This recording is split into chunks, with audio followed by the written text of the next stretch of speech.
Good afternoon, everybody. It's Tracy from Design Your Reality, and today we are going to talk about one of my favorite topics, and hopefully in a few weeks from now, if not already, will be one of your favorite topics, and that is money. So any of you that know me or are my client know that I try to encourage talking about money, making it comfortable, loving it, nurturing it. I think it's a really important foundation to how we can design our most beautiful realities that we want to live in our life. So today and through this series and weekly, hi Laura, hi Howard, thanks for joining. We are going to cover some of the basic topics, and then each week I'm going to get a little more deeper and intense. But out of each week, there is an action item that you can download and a summary at the end of the talk, and we'll keep layering on that information, and hopefully by the end of this you'll be super happy and comfortable with your own money. So let's start at the top. The first thing that I think is really critical is understanding our cash flow. So what is cash flow? It sounds, we throw words around all the time, but what is cash flow? It's literally the flow of the money that comes into your bank account or your life, and then how that money flows out of your bank account and your life. And all too often, if we aren't comfortable with money and love it and nurture it and treat it really kindly, the money that comes in seems to flow out much more rapidly than what flows in. So we want to get to a place that, the money flowing in doesn't necessarily flow out, but actually grows while it's in our little hands. So the first thing to understand is what are your ins and then what are your outs. So the ins are usually pretty straightforward. That's your income, so how much money, and of course after tax dollars. I have a wonderful calculator as you go through my design experience with me. I give you all these tools to really know how to really pay attention to the money that actually comes into your bank account. But think about the money that lands there, not what you make before tax, because the money we give the government, that's not our money. That flowed out before it even got to our bank account. So let's focus on the money that comes in. And right now, some people have money from other sources. So, there's some confusion maybe around your regular income, there's CERB top-ups, there's other income that might be coming into your account. So really understand, what is that monthly income coming into your account? And then it gets to the tricky part, which those of you who know me well know that I love to get real. So I will call out people and my friends and my clients on get really real about what the outs are, because this is what really makes or breaks your love for money and how well you can leverage the money and make sure you have enough of it to do the things and live the life you want to live. So the outs and the creepers often can be the drive-throughs and the eating out. Right now we have such a beautiful opportunity because we're not obviously eating out, but we are still ordering in, we are still spending money on takeout and delivery, which is wonderful. We all want to support our small businesses, but to know what those outs are on a monthly basis really helps you understand your cash flows. So spending money on your mortgage and your utilities and insurance and your actual hard costs, as well as the entertainment and the meals and the eating out and the spending and shopping. So the first thing to do, whether it be on a piece of paper or down the road, I'm going to be having like workshops and give you better tools, but for now, just get a piece of paper, check what your ins are, check where your outs are. If you can start there and get a handle on that, that's a really good first step.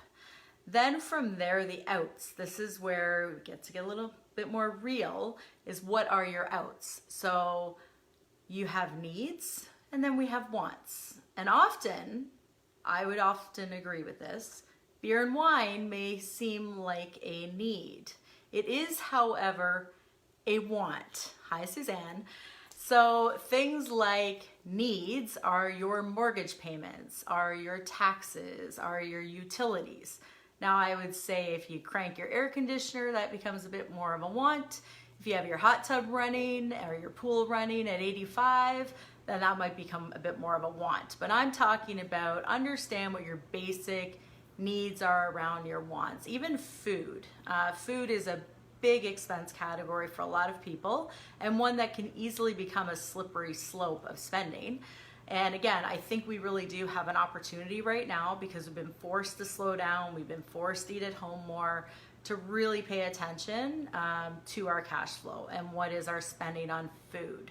So understand what your basic needs are for food, and then from there you can go to your want category. So if you look at your entire accumulation of spending through a month and actually categorize your needs and your wants, then from there you can further categorize your wants. And I love to spend money. Any of you that know me know that I love to eat out, I love fine wine, I love to travel. For me, my travel out is a big part of my budget line item every year. But I, at the beginning of the year, know exactly what that budget is, and then I work towards it. So I'm not saying that you can't eat out a lot or make that want line item to be a big number. Just know that you're making that choice to do that. And the more you get comfortable with those budget items and recognize it and knowing that that's a want, all of a sudden at the end of the month, you know exactly where your money is and where your cash flow is at. So that's probably my biggest tip on how to manage a budget. I'm not somebody that thinks you should spend your whole life trying to stress about what your ins and outs are. I think that goes against the whole point of it. I think once you generally have a good sense of what you love and what makes you happy, then your ins and outs become relative to your lifestyle and those choices that you make. So that's, I guess, where my third tip, outside of the know your ins and outs, understand your needs and wants, is to really understand how you can nurture and love your money. So that's the last piece. I mean, I think once you can see, okay, you know what, I'm living within my means, I'm not spending too much money, more than I have, which is absolutely like the number one thing. There should be never go in the hole. Like that's how you get to a place where you're financially free.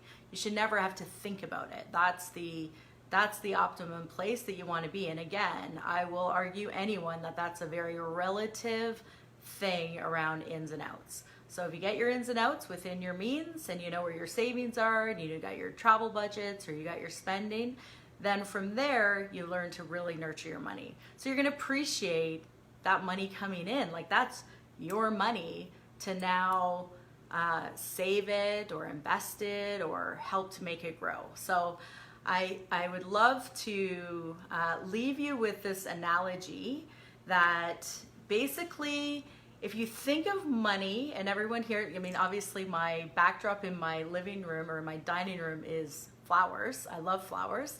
And I didn't actually even think about that till right now. I'm looking at the flowers behind me, that's my story. So flowers have seeds, right? So we start with seeds. If you think of your money like seeds, okay, and we all know what a good gardener I am. Not really, I have self-watering pots. But the key is that you have to nurture it. So it's actually another really good example. I have self-watering pots. I'm not really a great gardener. I make it easy. So I know what I'm good at and I know what I'm not good at. But the key is if you take a seed and you put it in some dirt and you properly water it and you nurture it, that seed is gonna grow into a flower. And if you get to the flower ends up with more seeds. And then guess what? You end up with more flowers and more seeds. And isn't that a beautiful thing? Money works the exact same way.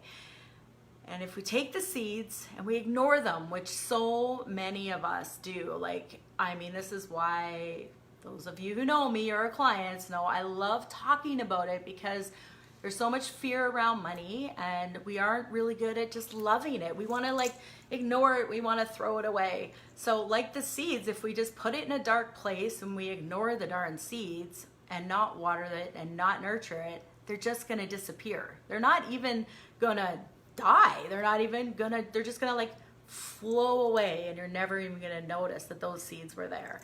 So that is not how we want to treat our money. We want to nurture our money. We want to love our money. We want to nourish our money. We want to just not throw it away, and we want to make it grow into beautiful flowers and our beautiful bank account and our beautiful life. So I'm gonna leave you with that, and stay safe. Please use this time to do the exercise. There's a link below that you can basically get a PDF of a summary of what I've talked about today and an action item. So I'm really curious, and we'll talk about it next week, how that action item will really, really transform and help you with this whole concept of cash flow. It is the first thing that once everyone masters it and it's not stressful and it's just part of your everyday life, you will honestly start to love money. So stay safe, enjoy the beautiful sunshine that we have outside, and until next week, I'm Tracy, and love your money. Bye, everybody.